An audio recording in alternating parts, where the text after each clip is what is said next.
بسم الله الرحمن الرحيم إذا السماء انفطرت وإذا الكواكب انتثرت وإذا البحار فجرت وإذا القبور بعثرت علمت نفس ما قدمت وأخرت يا أيها الإنسان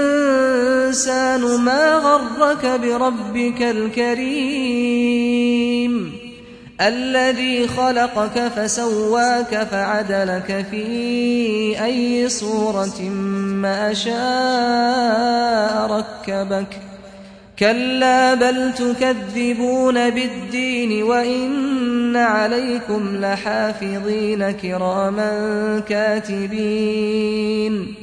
يعلمون ما تفعلون إن الأبرار لفي نعيم وإن الفجار لفي جحيم يصلونها يوم الدين وما هم عنها بغائبين وما أدراك ما يوم الدين ثم ما أدراك ما يوم الدين يوم لا تملك نفس لنفس شيئا والأمر يومئذ لله